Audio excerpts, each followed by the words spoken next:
What's up, gamers? DreamcastGuy here, and this is my brutally honest review for No More Heroes 3.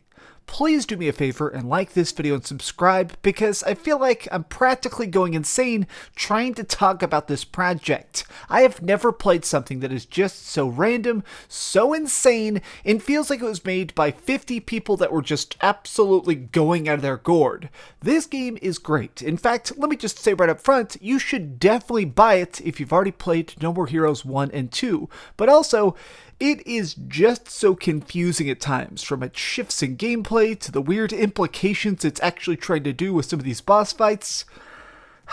I love it, but why the heck is this video game like it? Now, in case you've never played a No More Heroes game, the basic concept is the fact that we're playing as this guy named Travis Touchdown. Now, Touchdown himself is already a very strong fighter in general, but he's a guy who specializes in Beam Katana combat. This is essentially a lightsaber, and his goal is to become the universe's most deadly assassin. So in order to do this, he has to challenge the top assassins that currently exist on the leaderboard to fights to the death, and defeat them one by one. The big twist this time around is that in No More Heroes 3, the assassins we're taking on are aliens. They're people that have come to try and invade Earth, so you're going to be taking them down systematically to become the most deadly badass in literally the universe. But here's the part that makes it very strange. No More Heroes is a series of boss fights, but every single one of these people decides to play by their own series of rules. Some of them want to just have a straight up fight. One guy has an extended match of hide and seek. Somebody challenges you to musical chairs to the death. Like, every single boss fight is just so random, but everything in this game is just so bonkers and off the wall, it's almost disconnected, and that's part of the enjoyment of it. Before we go too deep into this craziness, let's just begin with the customary fights. Let's talk about how this combat typically unfolds. So this is a hack and slash RPG in a lot of aspects. Travis Touchdown enters what is essentially a random battle where you're going against some sort of foes, which are typically some sort of alien minions. But here's the thing, combat works exceptionally good because it's pretty simplistic. You have a light attack, a strong attack, you have magic, which is called like death grip abilities, and you have a dodge. Now, for the most part, everything in this works incredibly well. If you do a slow motion dodge at the right time, you can jump behind an enemy and take them out relatively quick. A lot of enemies have a typical weak point, whether it be stabbing them in the back or just avoiding one of their super abilities opens them up for a dazed strike. Now, I like all this. I actually think it's very, very fun to do the big boss fights or just the randomized battles you're going to be doing, because there are a lot of random fights in this, but we're going to talk about that in a second. What really works about this, though, is the fact that Travis Touchdown's Beam Katana does a lot of damage. Once you manage to get one of these people sectioned out, you can run anywhere you want in these battlefields, and so it feels kind of good sometimes to go behind a box and just draw people in one by one and chop them up. But your Beam Katana, it does run on batteries. This is like a supplementary mechanic that you really have to keep your eye on, which is that whenever you're fighting, every time you land a really good strike, it drains just a little bit of this battery. But whenever you want, if it dies, you go behind something, you hold down the right shoulder button and either wiggle the controller or just press the right stick, you shake it and it recharges. Now, this is easy. Like, in general, I kind of like this mechanic because it definitely makes it where you can't just blindly hack and slash your way through every single fight. Occasionally, you do have to take these little tiny breathers to recharge your ability and kind of rethink strategically how you're going to take stuff on. But here's the thing, I like the fact that every single boss fight's so different. There are, of course, lots of these little minions you're going to be fighting throughout the course of the main story, but I like the fact that bosses, sometimes you won't be even having to even try and actually recharge your blade. Sometimes these bosses are just so weird and so random, you're not even going to be punching them in the standard way. Now, the developers have asked me not to go into spoilers, so there is a lot of fights in this that are so insane, but I'm not allowed to show you them. But let me just say that this game constantly has twists and turns. Giant plot twists, but also just the fact that even though you are this Beam Katana master, there's a lot of situations that are solved in some very unconventional methodologies, and that is what I like about it. Now I want to say some stuff about the mini games in this. One of the things that makes No More Heroes such a very fun and kind of just silly game series is the fact that it's constantly just shifting its tone back and forth. Like, there are levels in this that are like a haunted house. There's things like whenever you want to unlock the map, the way you unlock extra parts of the map to go and see like all little side objectives, you plunge toilets. Or sometimes you'll even just stumble upon some random mini games like this broken down tank that requires you to shoot gigantic alligators that are trying to come onto the beach.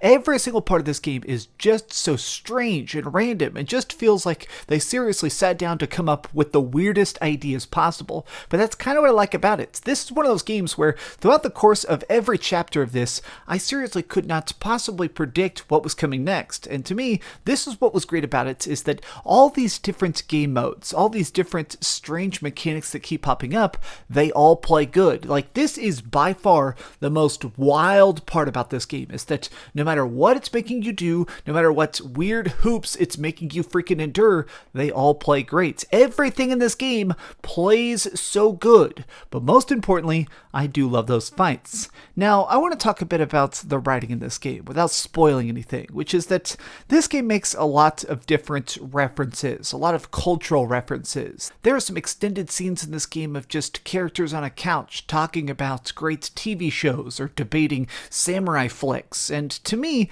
this is something that I know is kind of controversial. Like, it reminds me of, there is this completely hated book called Ready Player One. They did turn it into a movie, and a lot of people just absolutely despise it because it's filled with 80s references. I mean, practically half of the novel is just talking about Back to the Future and Rocky movies and classic rock and stuff like that. But I enjoy that. In my opinion, references to culture can be a subculture on its own, and No More Heroes definitely believes that. It does so many tiny things that feel like it truly enjoys the art that it is, and also just pays respect to so many different art forms of the past. No More Heroes 3 is such a goofy good time. It feels like if you and your buddies watched every single freaking episode of the Monty Python and then a bunch of Kurosawa Japanese films and then immediately made a video game. It feels like this crazy chimera of concepts that works surprisingly well.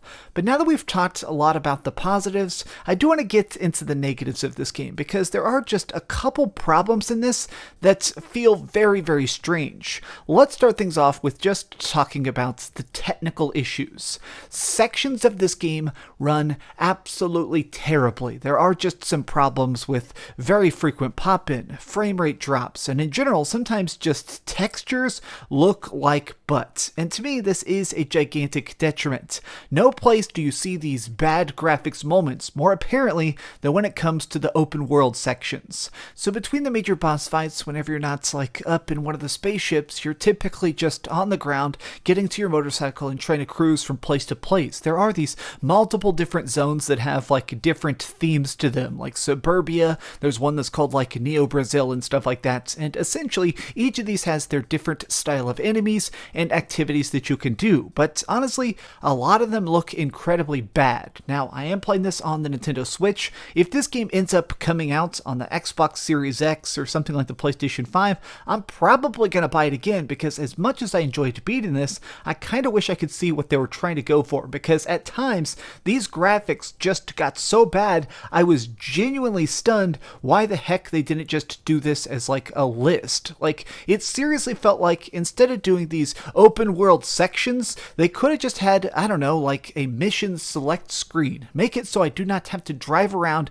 in these gigantic empty environments for absolutely no purpose. Now, the last thing I want to gripe about is that at times there are just sections of this game that feel like filler in general. Now, going from boss fight to boss fight would have been too fast, but one of the ways they try and stall things out and drag out this runtime to being about a 10-hour video game is that in between the major boss fights, you have to do these things called designated matches. Like, say you're the 5th best assassin in the world. Well, before you're allowed to fight the 4th best assassin in the world, you have to go and do some random randomized battles. You just find them on the map, you challenge people, and you beat up 3 or 4 people in a row. And that's it. You just do these designated matches, you pay a bounty, and you get to go to the next boss fight. And to me, this felt like just a weird tone to constantly be stopping you from this very fun and very culturally relevant tale, and then suddenly being like, alright, now you gotta go punch these little tiny aliens again and again. Now, to be perfectly honest, a lot of these random battles are surprisingly good. I mean, a lot of times they do give you some fun suits and encounters, and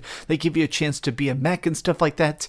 These random battles don't suck. It's just the fact that doing them back to back sometimes, just fighting, here's a bunch of enemies, now fight a boss. Now here's a bunch more enemies, then fight a boss. It just became a bit stale after doing it 6 times over to go, oh my gosh, I do not want to fight any more random battles. Let me finish this game itself. Now, doing all these does have a fun benefit. By grinding these random battles, you do get a bunch of currency, which could be used in the shop. You can buy extra stuff, get extra collectibles, buy better clothes and stuff for yourself. But you can also just get these coins that let you basically buy some special stats. You can go to this underground laboratory and use it to upgrade the battery power of your Beam Katana so it recharges faster. You can give yourself some flat damage increases or just boost your health. You can also use the items found during these random fights to craft microchips that are like trinkets that can basically raise or lower different abilities.